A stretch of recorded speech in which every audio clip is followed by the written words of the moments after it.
Isip niya siguro si Beyonce wala dito, guys. Lalim-lalim ang inisip. Nandito kami sa baba.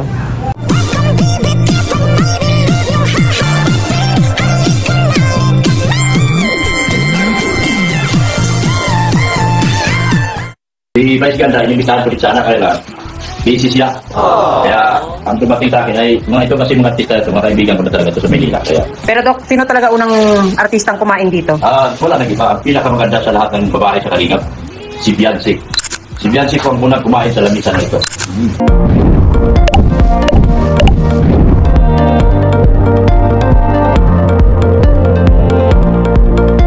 Eto na nga guys mga kalingap, back to diet na at ang sunod namang paghahandaan, ang sunod na kaganapan, debut ni Viancy. Papa Eds, excited na nga po sa ganitong kaganapan at ang matinding pasabog, may artistang bisita. Kung ano man po ito, malalaman natin maya-maya lamang. Isa munang magandang araw at gabi sa inyong lahat, saan mang sulok ng mundo.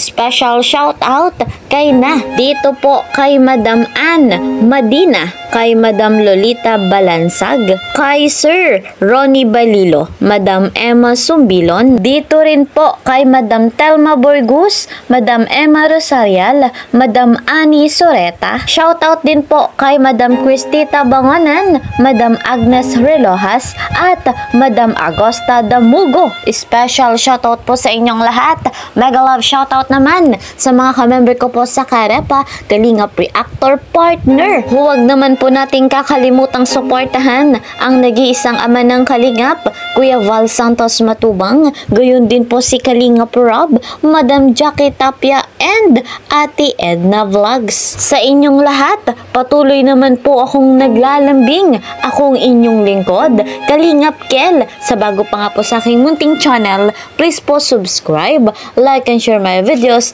at para po lagi kayong updated, huwag niyo pong kakalimutan, click the notification bell. Ito na nga guys mga Kalingap, back to diet na nga po ang Team Kalingap at ang hinihintay na nating maganap ay yung debut ni Viancy. May artista nga raw pong darating sa 18th birthday celebration ni Viancy. Legit po kaya itong bulong ni Dr. Love? Ating panoorin. Ito po kasi may isang artista po na darating dito.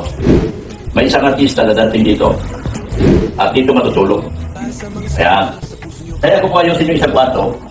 Dahil meron po isang artista dito na darating. Sa birthday po ni Viancy. Ayan. Sa lahat po ulit ha, ulit ito po. Sa lahat pong gusto ako makontak. Kasi ito'y nagkakamali ako, hindi ko nasabi ng mga nungunak po mga vlog.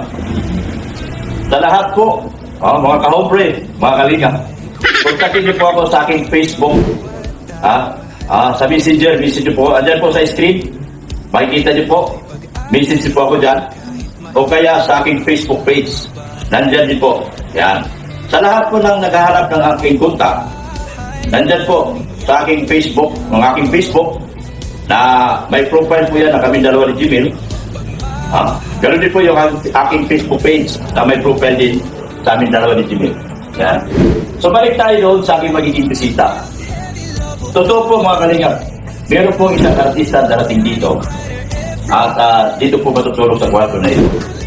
Tara po mga Kalingap, samahan niyo po ako at ayusin ko na po yung kanyang kwarto. Yan po, samahan niyo po ako mga Kalingap. Ayusin yung totoo yun na sinasabi ko, wala nang screw ito. Artista po matutulog dito. Kaya ako ito inaayos kasi may artista pong matutulog dito. Hulaan nyo. May kausap po po, taga-ABS-CBN at saka Channel 7. Yan. Dito po siya matutulog. Kaya ako po inaayos ito dahil dito po siya matutulog. Yung artista. Yan, no? Yan. Dito po. Ma! Tulungan mo ako dito. Tulungan? Hindi man tulungan tayo hanggang dito na ayos. Swerte yung artista. Ang kausap ko po. Ganyan ba to o pa ganun? Teka lang. Tabi. Ay, tabi. Hindi. Tabi kayo dalawa. O, diba? Ayan. O ano yun? Thumbnail? Ako si Gerard Anderson. Siya naman si Julia Barita. Sige. Anong brand? Bareta. Yung Harabisi. Bareta, hanap Yan. Tulungan po ito ng artista. Artista po. Kausap ko na po yung artista na darating po sa birthday ni Beyonce. Hindi po ako nagbibiro. Abangan nyo na lang kung sino siya. Basta isa po artista darating dito. Para nga abangan din Basta namin yan, Dok. matutulog dito. At si Vice Ganda, inimbitahan ko rin sana kaya busy siya. Kaya ang tumating sa akin ay mga ito kasi mga artista ito, mga kaibigan ko na talaga ito sa Maynila. Kaya Pero Dok, sino talaga unang artistang kumain dito? wala nang iba. Ang pinakamaganda sa lahat ng babae sa Kalingap, si Beyonce. Si Beyonce po ang unang kumain sa lamisan na ito. Kaya, tingnan nyo. Kaya ito ganito, pinalagyan ko na lang ng mga bakal yan. Dahil, iwas tayo sa magnanakaw. Iwas tayo. Iwas tayo sa magnanakaw. Kaya yan. Nilagyan natin electric fan dito, sa gilid. May electric fan. May electric fan dyan. Dyan lang kakain. Supposed to be, ano to, terrace talaga. Terrace na pinonvert na lang natin sa part. Binubungan natin kasi hindi to advisable dito sa Bicol na magkaroon ng terrace. Sa aking nakikita kasi maulan. Kaya pinabubungan ko yan.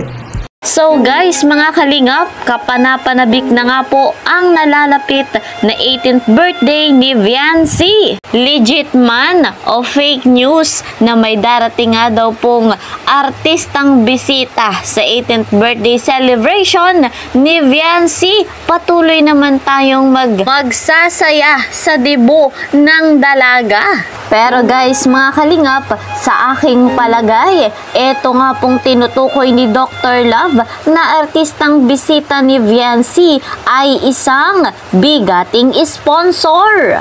Grabe po talaga ang mga mangyayari. Lalo pa nga po at si Kalingap Edu ay may inihandang pasabog. Kung ano man itong regalo ni Papa Eds para kay Viancy, panigurado nga po mga kalingap na ito ay mula sa puso ni Kalingap Edu. Uulanin ng napakaraming biyaya at pagpapala itong si Viancy, lalo pa nga po at pinaghandaan yung debut ng dalagang ito. Masayang masaya po tayong lahat sa ganitong pangyayari sa buhay ni Viancy. Alam naman natin kung gaano kahirap ang kanyang buhay at simula nga po nang siya ay dumating sa Team Kalingap, talagang napakalaki po ng pagbabago, nakatulong hindi lamang para sa kanya kundi nga po para sa kanyang mga kapatid at mga magulang. Kaya naman mga kalingap, bilang supporters ng EDC, patuloy nga po nating tatangkilikin ang kanilang love team. So guys, yan po muna ang ating update. See you po sa next video. Mag-iingat po kayo palagi saan mang sulok ng mundo. Mapa Luzon, Visayas, Mindanao, mapa OFW. Mag-iingat po kayo palagi. Lagi nyo pong tatandaan, maigsi lamang ang buhay. Enjoy your life. God bless everyone. God bless Team Kalingap. Bye-bye!